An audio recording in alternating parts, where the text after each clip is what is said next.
2.11 படத்தில் கொடுக்கப்பட்டுள்ளவாறு அளவுகளை கொண்டுள்ள ஒழுங்கற்ற பலகோண வடிவ நிலத்தின் பரப்பளவை காண்க. தேங்க்யூம்மா. ஃபர்ஸ்ட் நான் ஒழுங்கற்ற பலகோண வடிவம் எப்படி கொடுத்துருக்காங்களோ அதே மாதிரி வரையும். என்ன வடிவம்பா வரையும் போது பார்த்தீங்கன்னா வடிவம் ரெண்டு வடிவம் தான் ஆயிடுச்சுக்கோ. எத்தனை முக்கோணம்? மூன்று முக்கோணம். ஏன்னா மூன்று முக்கோணம்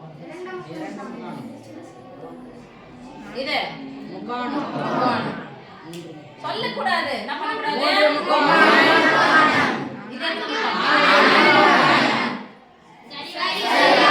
ஒரு கோர் போட்டா சரி வருமா? இது என்ன வடிவம்? முக்கோணம் முக்கோணம் முக்கோணம் முக்கோணம். அளவுகள் எழுதலாமா? இது 5 மீட்டர். நம்ம மீட்டர்ல அப்புறமா போட்டுக்கிறோம். இது 6 மீட்டர். இது ஃபுல்லா 8 மீட்டர். இது ஃபுல்லா இல்ல. இது ஃபுல்லா இங்க இருந்து வரைக்குமா? இங்க இருந்து இது வரைக்கும் 8 மீட்டர். அதாவது FG. இந்த புள்ளி. அதுக்கப்புறம் இது H, இது C, இது A, இது B, அது C. கொஞ்சம் வெயிட் பண்ணுங்கண்ணா. இது D, இது E. இப்போ நீங்க தான் சொல்ல போறீங்க. AF எத்தனை சென்டிமீட்டர்? எத்தனை மீட்டர்? 5 மீட்டர். FG எத்தனை மீட்டர்? 8 மீட்டர். சென்டிமீட்டர்ல மீட்டர். GH எத்தனை மீட்டர்? 5 மீட்டர். 5 மீட்டர். அடுத்து HC எத்தனை மீட்டர்? 8 மீட்டர். அளவு தான் கொஞ்சம் கம்மியா வச்சு அட்ஜஸ்ட் பண்ணிக்கோங்க. அடுத்து GB எத்தனை சென்டிமீட்டர்? எத்தனை மீட்டர்? 10 மீட்டர். அடுத்து DH எத்தனை மீட்டர் பாருங்க? DH 4 metre. குட். அடுத்து FE எத்தனை மீட்டர் பாருங்கம்மா? 6 மீட்டர். எப்ப போட்டாச்சா? எல்லா அளவுக்கும் குறிச்சுமா பாருங்க ஒரு முறை. குறிச்சாச்சா? சரி. இந்த படத்துல குரூப் எக்ஸாம் எப்படி போறீங்களோ நான் அப்படிதான் சொல்லி தர போறேன். ரைட்? இது ஃபர்ஸ்ட் வடிவம் போது என்ன வடிவம்? இது முக்கோணம். பரப்பளவு என்ன பண்ணும் சாமி? உள்ள பரப்பி வச்சிருக்கிறதா கண்டுபிடிச்சு சொல்றாங்க. ஒழுங்கற்ற பலகோண வடிவத்தின் பரப்பளவு. ஒழுங்கற்ற பலகோண வடிவத்தின் பரப்பளவு. இந்த முக்கோணத்தின் பரப்பளவு, இந்த முக்கோணத்தின் பரப்பளவு, இந்த முக்கோணத்தின் பரப்பளவு, இந்த முக்கோணத்தின் பரப்பளவு பிளஸ் இந்த முக்கோணம், இந்த சரிவகத்தின் பரப்பளவு. முக்கோணத்தின் பரப்பளவுனா சாமி பண்ணீங்கன்னா அடுத்தடுத்த பக்கங்கள் பெருகிட்டு அடுத்தடுத்த பக்கங்கள் உயரம் அடிப்பக்கம், உயரம் அடிப்பக்கம். உயரம் எவ்வளோ? இப்போ இந்த முக்கோணத்துக்கு தான் அடிப்பக்கம். அடிப்பக்கம் 8 மட்டும் இருக்குமா? இது ரெண்டுத்தையும் கூட்டணுமா? 8 கூட 5 கூட்டினா 13. சொல்ல மாட்டேன். ஒரு குழந்தை சொல்லுது 8 கூட 5 கூட்டினா 13. 10 பெருக்குங்க 130. என்ன பண்ணிக்கணும்? முக்கோணத்தின் பரப்பளவுனா உயரத்தையும் அடிப்பக்கத்தையும் பெருக்கி பாதி.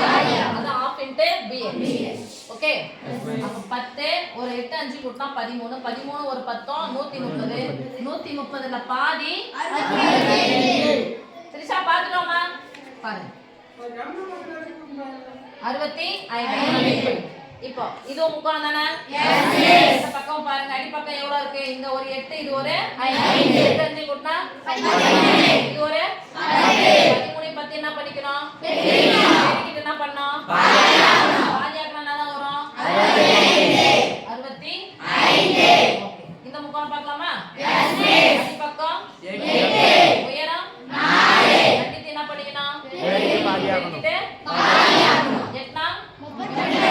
32ல பாதி 16. குட். இது கொஞ்சம் பெருசா போடுங்க. 16. ஓகே.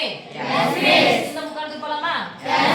அடிப்பக்கம் 5, உயரம் 6. ரெண்டுத்தையும் பெருக்குங்க. ஐயா 30 ரூபாயில பாதி 15. ஓகே. இது என்ன வடிவம் சொல்லுங்கப்பா? சரிவகத்துக்கு பரப்பளவு கண்டுபிடிக்க என்ன சரி பண்ணணும்? ரெண்டு பக்கத்தை கூட்டி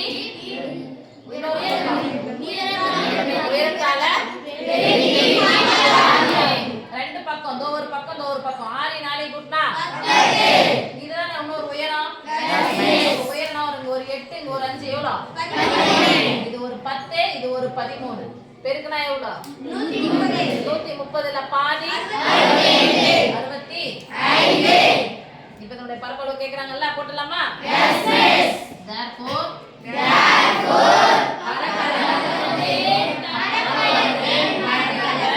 நிலத்தின் பரப்பளவு சொல்லுங்க. போடலாமா? நான் எல்லாமே இதுக்குள்ளே ஆன்சர் போட்டுட்டேன். அதனால குரூப் எக்ஸாம் போற மாதிரி தான் போறேன். நீங்க 5 மார்க்ல போட்டா மிஸ் இந்த மாதிரி மார்க் போடுறீங்கன்னா கண்டிப்பா போட்டுருவேன். ஒரு குழந்தையும் ரொம்ப ஷார்ட்டான நேரத்துல அழகா திங்க் பண்ண வைக்க வேண்டியதுதான் ஒரு கல்வியினுடைய நோக்கம். சுத்தி வளைச்சு 5 மார்க்கா உட்காந்து இது போட வேணாம்.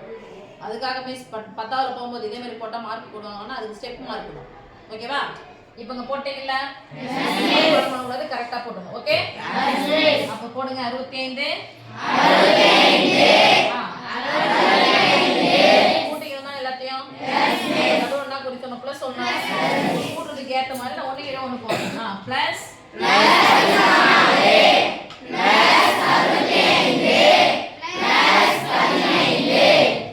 ஓகேவா? இப்படி கூட்டிட்டு போவோம், அப்படி கூட்டிட்டு வரோம். 1 5 5 2 5 10 3 5 5 4 5 20 ஒரு ஆரம் 6 1 7 7 1 8 8 2 10 ஆரம் 16 ஆரம் 226 அலகு எதுல கொடுத்தாங்க? மீட்டர் தானே? அப்படின்னா மீட்டர் போன பரப்பளவுனா சதுர மீட்டர். சதுர